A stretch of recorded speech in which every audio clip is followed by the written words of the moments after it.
Olá, você está no canal Um Conto por um Ponto. Eu te convido a curtir, a comentar, a compartilhar e se inscrever no nosso canal. Minha irmã Nice e eu fomos criadas apenas pela nossa mãe, Dona Carmen, uma mulher que superou a vergonha, a humilhação e a dor de ter sido abusada pelos 3 irmãos do meu pai. Meu pai era um homem muito bom, mas quando ele bebia parecia outra pessoa. E nisso aconteceu que os meus 3 tios entraram dentro de casa e usaram de violência sexual com a mamãe na frente do papai. E tudo o que ele sabia dizer era: "Para que isso, meus irmãos? Isso não é certo." E enquanto nosso pai dizia aquelas palavras, a minha mãe gritava, chorava e esperneava. Mas eles não pararam. Até que uma vizinha, ouvindo a gritaria que vinha de casa, juntou o marido e os 2 filhos e arrombaram a porta. E se depararam com aqueles 3 homens num estupro coletivo. E a coisa ficou feia, porque o marido da vizinha era policial. Foi o maior comentário na rua e todas as mulheres se solidarizaram com a mamãe. Papai, envergonhado, mesmo afirmando que não se lembrava de nada, sumiu. Simplesmente saiu para trabalhar e nunca mais voltou. Minha mãe precisou de forças para continuar. Afinal, ela estava com 2 meninas pequenas e não podia se dar ao luxo de fazer exatamente igual ao que papai fez. Mas nos olhos da minha mãe só havia tristeza. Ela nunca comentou sobre o assunto com a gente. Na verdade, descobrimos tudo isso conversando com a nossa tia, Silvana. Como a família do meu pai era do norte, e apenas ele e esses 3 irmãos vieram para São Paulo para tentar a vida, do jeito que eles surgiram na vida da mamãe, eles desapareceram. E os anos se passaram e nunca mais ouvimos falar deles. Não sentíamos falta de um pai, porque a nossa mãe era tudo para nós. E mesmo ela nunca nos contando como se sentia por dentro, a gente sabia. E por isso tentávamos sempre trazer alegria para ela. Mas a mamãe não sabia mais sorrir. E mesmo num dia lindo de sol, nossa casa era trancada a 7 chaves. E ela, quando saía para trabalhar, era uma tortura. Horas antes ela chorava, pedia forças para Deus e assim que se sentia confiante, saía com Deus na frente, como ela costumava dizer. Minha mãe tinha uma preocupação enorme em nos amparar. Por isso comprou um terreno pequeno, mas era o que ela podia pagar em Francisco Morato. E ali iniciamos um novo tempo na nossa vida. Mamãe nunca atrasou uma parcela. E como eu era a mais velha, ela me colocava para fazer os cálculos. E se sobraria algum dinheiro para a gente chupar um sorvetinho como família. Mas nunca sobrava. Para falar a verdade, faltava. E ela pegava o cheque e ia até o mercado seu Fuji. E ele, sabendo da situação da mamãe, trocava um cheque para ela. E assim vivemos por um bom período da nossa vida. Logo, mamãe foi promovida no trabalho e passou a ganhar mais. E nossa mãe sempre pensando em nós. Dona Carmen, nossa mãe, nunca mais se envolveu com homem nenhum. E com eles a conversa era pouca. Não que ela tivesse raiva deles, mas segundo ela, homem era bicho sem vergonha. E por isso ela queria distância de todos. Mas nunca nos impediu de namorar. Inclusive a minha irmã mais nova, Nice, arranjou um namorado. E aos 15 anos engravidou, o que foi uma surpresa para todas nós. O rapaz que a engravidou não quis assumir a criança, e a mamãe, para evitar se estressar, disse que cuidaria do neto, mas que ela não aprontasse novamente, porque se fizesse aquilo de novo, poderia esquecer que tinha mãe. Mamãe cuidou do Elivelton com todo amor e carinho, e vivia dizendo que ele seria um homem de grandes valores. Mas a nossa mãe não viu o homem que o meu sobrinho se tornou, porque ela partiu antes. A nossa mãe teve vários problemas de saúde e acabou não resistindo. Eu sofri muito com a partida da minha amada mãe. Ela era meu norte, a minha alegria, e a gente tinha um grande vínculo emocional. E eu me senti como se não fosse capaz de enfrentar a vida sem ela. Mas eu arranjei forças porque eu ainda tinha a minha irmã mais nova e o meu sobrinho para dar apoio, suporte. Eu estava com 19 anos nessa época e resolvi tudo o que precisava ser resolvido. Depois da mamãe, eu me tornei a responsável pela nossa família. Eu já trabalhava como ajudante geral numa empresa de embalagens, mas como eu queria fazer um curso para ser professora na época, eu precisei arranjar alguma coisa a mais para fazer e consegui uma vaga de final de semana num hotel fazenda, indicado pela minha vizinha Ana. Conversando com ela, eu expliquei a minha situação e a minha vontade de me formar, e ela me ajudou a entrar nesse hotel e eu passei a ser a sua ajudante na cozinha. Íamos na sexta-feira à noite e voltávamos somente no domingo depois das 6. E assim, eu não tinha mais tempo para me divertir, sair com as amigas, arranjar namorado. Mas todo dia pegando o mesmo ônibus, eu conheci o Júlio, o cobrador. Todo dia ele puxava um assunto, e um dia quando o ônibus não estava muito cheio, o que era bem difícil, mas aconteceu. Ele perguntou: "Ô morena linda, topa qualquer dia desse sair para tomar um refrigerante?" E eu já respondi na lata: "Só se for no dia de São Nunca, meu filho, porque a minha vida é uma correria só." E ele não se intimidou e me disse: "Mas na quarta-feira é feriado, que tal um refri?" Olhei para aquele rapaz e pensei: poxa, eu trabalho tanto, dou um duro danado, e por que não tirar um dia só para dar uma boa risada com alguém interessante? Porque na minha cabeça o Júlio era interessante, e falei: "Amanhã eu te respondo se vai dar ou não."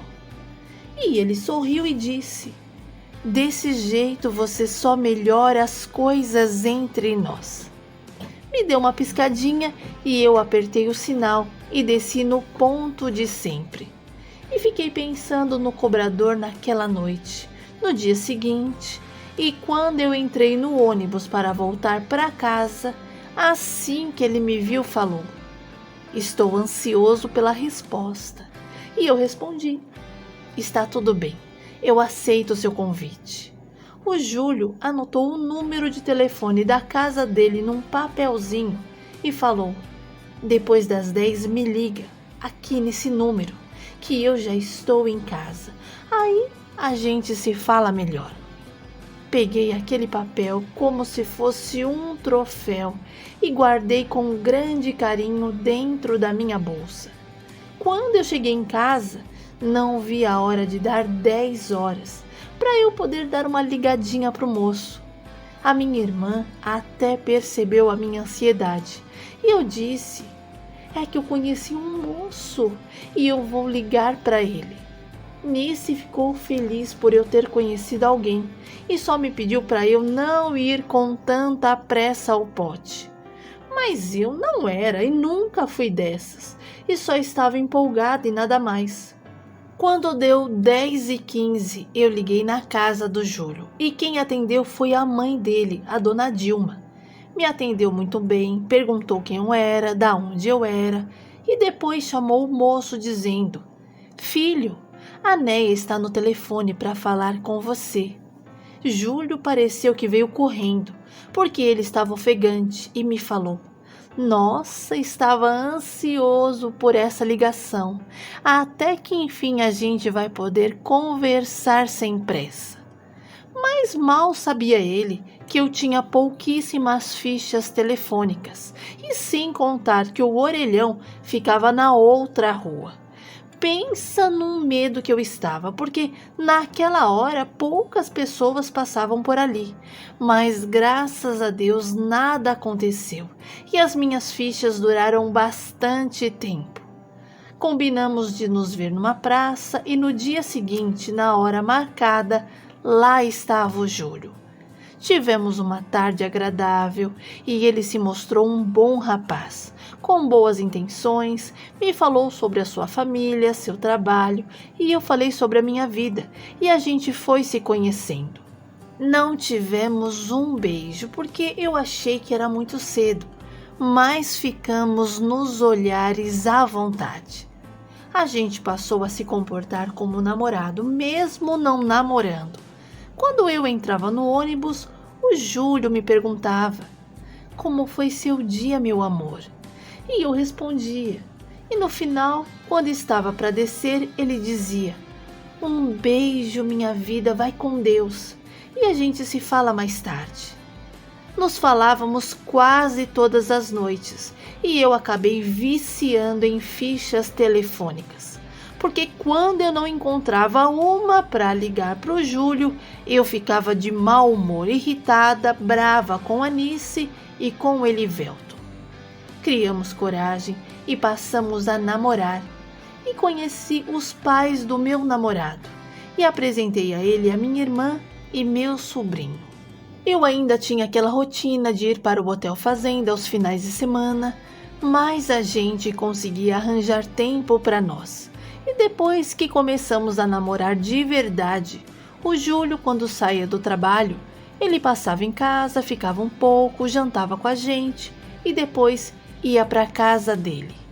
Meu namorado tinha uma moto velha que vivia dando problema para ele. Mas o Júlio dizia que mais pra frente ele compraria uma top, a que ele sonhava. A mãe do meu namorado gostou muito de mim, me tratava bem, e quando eu chegava na casa da dona Adilma, ela não sabia o que fazer para me agradar. Era gelatina, pudim, bolo de chocolate recheado, que eita mulher da mão boa pro lado de doce. Um dia, a minha irmã Nice veio com uma história dizendo que estava pensando se a gente vendesse a casa e comprasse em outro lugar, porque ela não gostava mais de morar ali, e que a nossa casa ficava no fim do mundo, e que ela chegava muito cansada, e de tanto ela reclamar eu falei: Então vamos procurar primeiro uma casa e depois a gente vê se vende essa. Mas eu não queria vender nada, porque aquilo era a única lembrança que tínhamos da mamãe. Ela tinha se esforçado tanto para nos dar aquele pedacinho de chão. E eu via que para Nice nada daquilo tinha valor, porque a minha irmã só reclamava. Nessa época, o meu sobrinho estava com 5 anos e ia para a creche. E como a nossa vizinha, a Elaine, pegava a menina dela no mesmo horário, ela, vendo a nossa correria, se comprometeu a pegar o Elivelton. Afinal, segundo ela, não custava nada.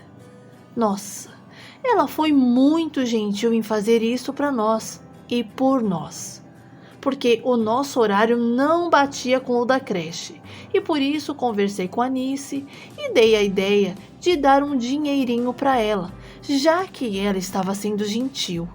Mas a Nice ficou brava, disse que não ia dar dinheiro nenhum para ninguém e que não custava nada ela fazer aquilo de graça. E pela primeira vez eu discuti com a minha irmã, porque ela estava errada e, além do mais, a Elaine não tinha obrigação nenhuma. E como a nossa parede era colada com a vizinha, ela ouviu e no dia seguinte veio falar comigo. Ela parecia chateada, mas mesmo assim preferiu ser sincera e falou: Neia, Eu tenho muita consideração por você, que é uma pessoa super do bem, diferente da sua irmã.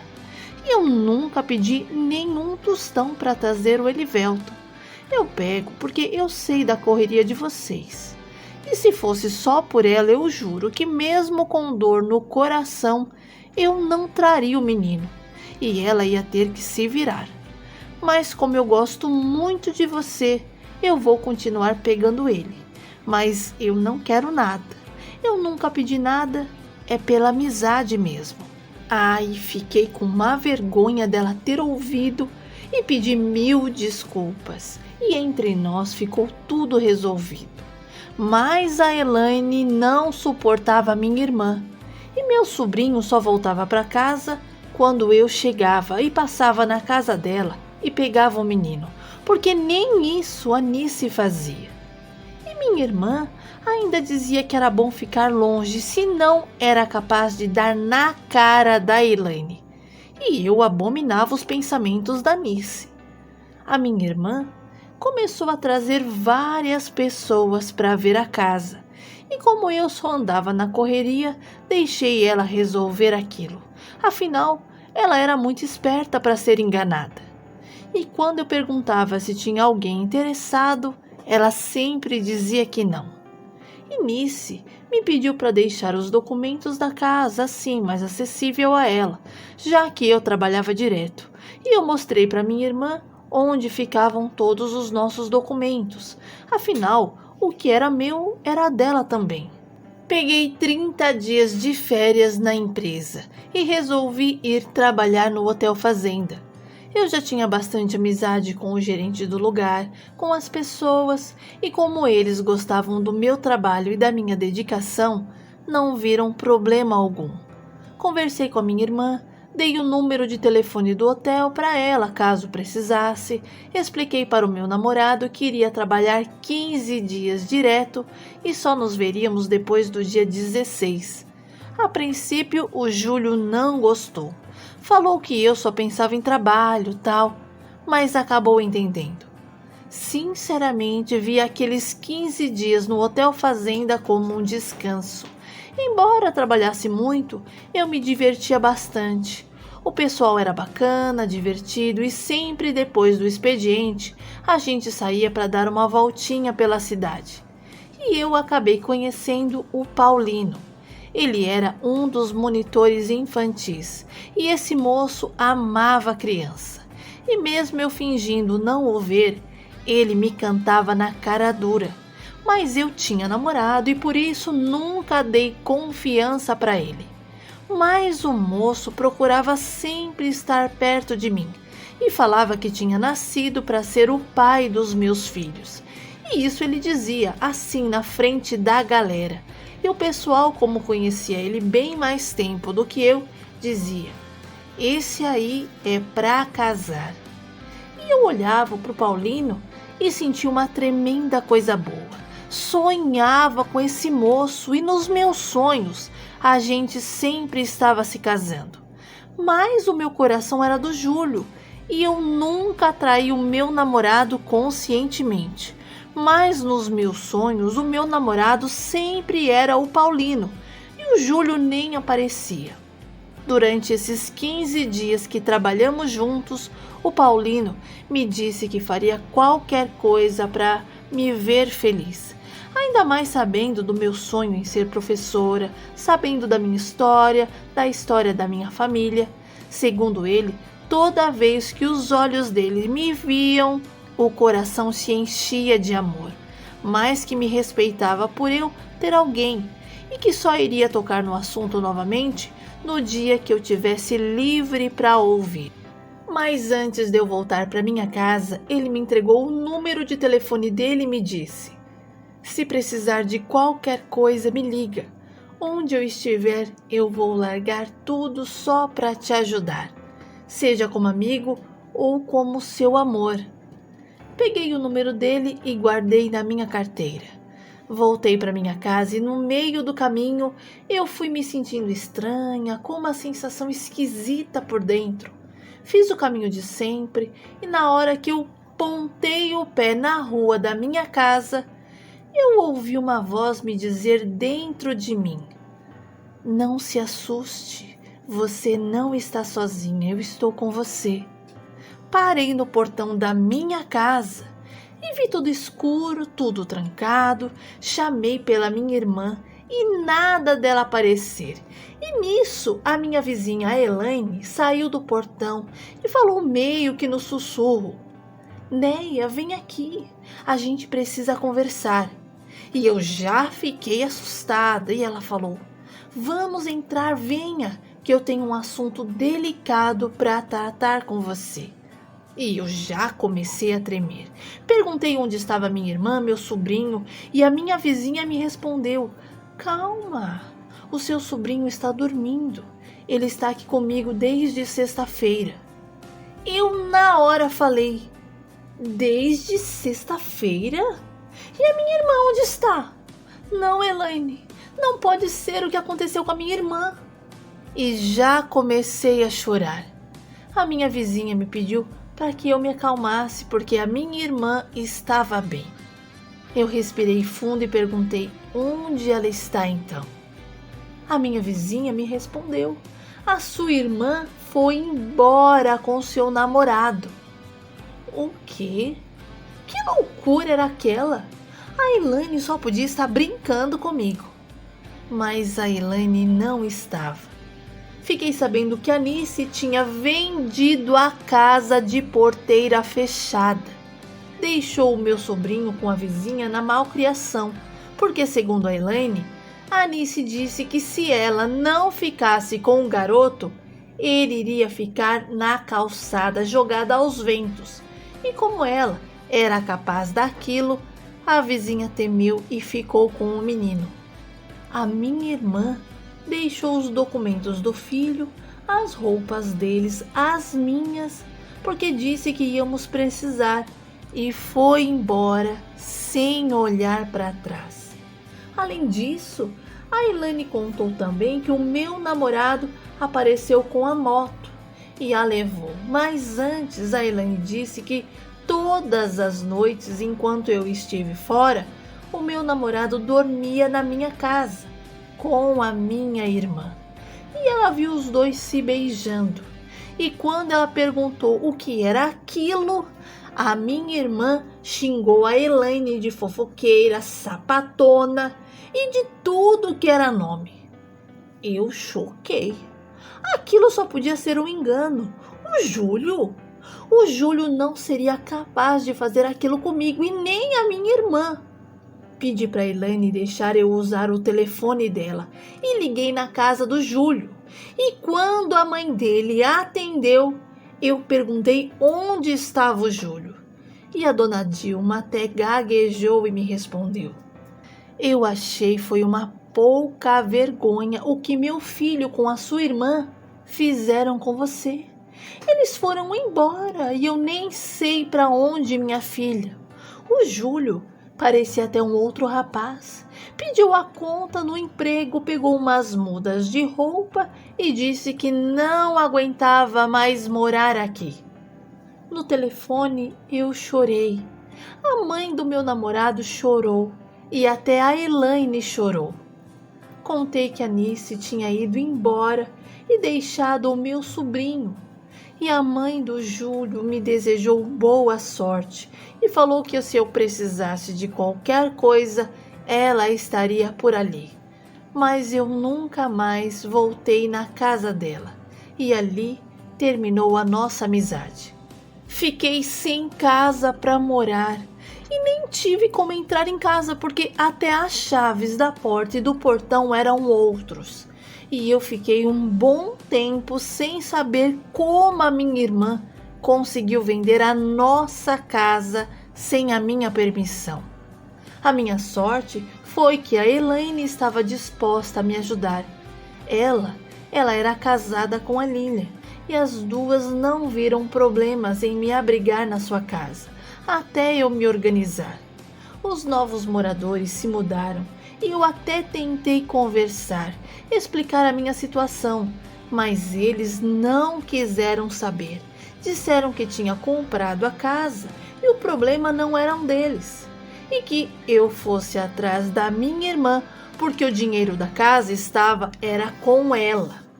E fecharam a porta na minha cara.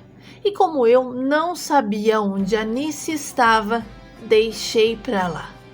Mas toda vez que eu passava em frente à casa que a mamãe tinha comprado com tanto sacrifício, e saber que ela não era mais nossa, o meu coração doía.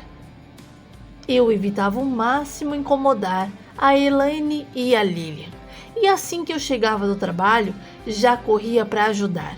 Colocava o Elivelton para dormir mais cedo, a fim de não dar trabalho para elas, afinal, a gente estava ali de favor. Mas elas sempre foram gentis comigo. Me aconselhavam, me davam suporte para eu ir no final de semana no Hotel Fazenda para trabalhar. E eu as ajudava, mesmo elas não querendo receber. E como desculpa eu falava, então use esse dinheiro para comprar coisas para Stephanie. Essas duas mulheres são as minhas amigas até hoje. E eu tenho muito apreço por elas.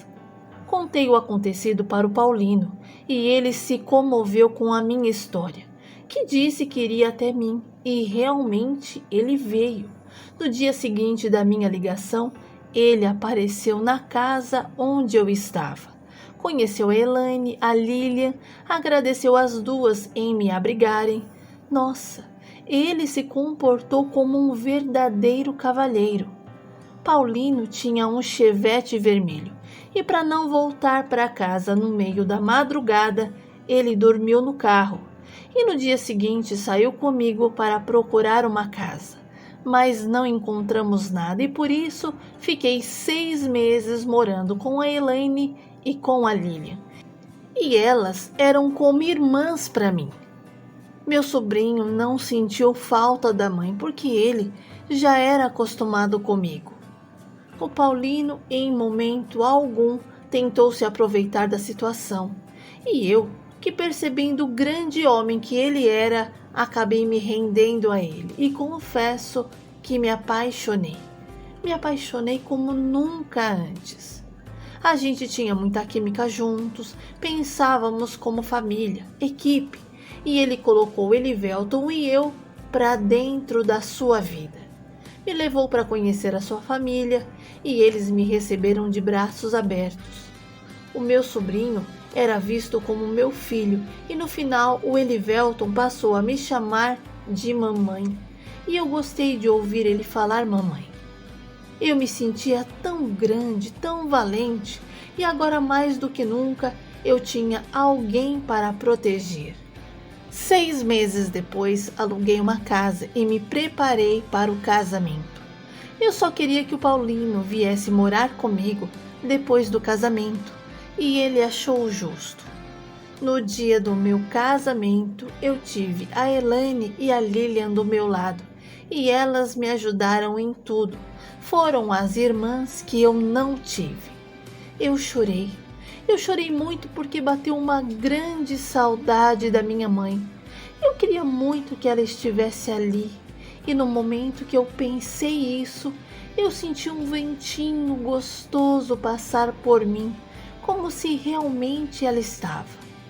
E foi uma experiência sobrenatural, que eu não consigo explicar direito, mas eu até senti o cheiro do perfume que ela usava, o toque de amor. E quando eu estava entrando na igreja com o meu sobrinho, eu ouvi a voz me dizer novamente dentro de mim: eu não te desamparei, nem te deixei, eu sempre cuidei e cuidarei de você. Não consegui segurar as lágrimas e por isso até o meu noivo chorou. Fizemos os nossos votos e no final ele disse: eu nasci para te fazer feliz e você vai ser feliz. Paulino foi o meu grande e único amor. Além do Elivelton, tivemos mais 4 filhos: Rodney, Sidney, Horácio e Paulo César. Como eles dizem, eu sou a rainha da casa. Meu marido me apoiou, me incentivou e me tornei professora. Meu mais velho, o Elivelton, é um homem responsável, trabalhador e se formou um excelente eletricista e trabalha numa grande companhia. Ele nunca me deu um pingo de dor de cabeça e fala que mãe, ele só conhece uma, eu. Anos mais tarde, eu me reencontrei com o Júlio.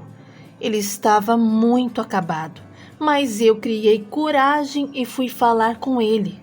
O meu ex-namorado ficou tão sem graça em me ver, se desculpou, pediu perdão, mas que não podia voltar ao passado.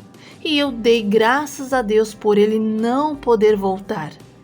Júlio falou que Anice deu em cima dele desde que eu o levei a primeira vez em casa. Mas ele acabou cedendo e ficava comigo e com ela. E quando ela vendeu a casa com uma assinatura falsa que fez, prometeu comprar uma motona para ele, a que era o seu sonho. Mas infelizmente torraram o dinheiro e não compraram nada. Passaram a brigar diariamente e mesmo aos trancos e barrancos ficaram juntos até a morte dela. Até a morte? Como assim? A minha irmã faleceu? Eu não pude nem me despedir. E entrei em choque. O Júlio contou que Anice morreu em decorrência de um AVC. E diante disso, mesmo Anice tendo feito tudo aquilo comigo, aquele não era o fim que eu queria para ela. O meu ex-namorado me levou até o cemitério e ali eu pude me despedir da minha irmã. Liberei perdão e falei que a amava incondicionalmente. Comentei o assunto com o meu marido e ele ficou tão triste quanto eu. Falei para o Elivelton a respeito do ocorrido e ele disse que sentia muito, mas que tudo aquilo tinha sido culpa da escolha dela e que ele não sentia nada, além de saber que uma vida tinha partido daquela maneira. Junto com o meu marido, compramos um pedaço de terra para morar, para plantar, para as crianças correrem livres, leves e soltas. O nosso recanto do amor em Mairiporã. E como Paulino prometeu, assim ele cumpriu. E me fez feliz até o seu último dia de vida aqui na terra. Hoje sou viúva, professora aposentada, mãe de 5 rapazes incríveis, avó de 4 netos maravilhosos e a minha primeira netinha, a Maria Helena, está para chegar.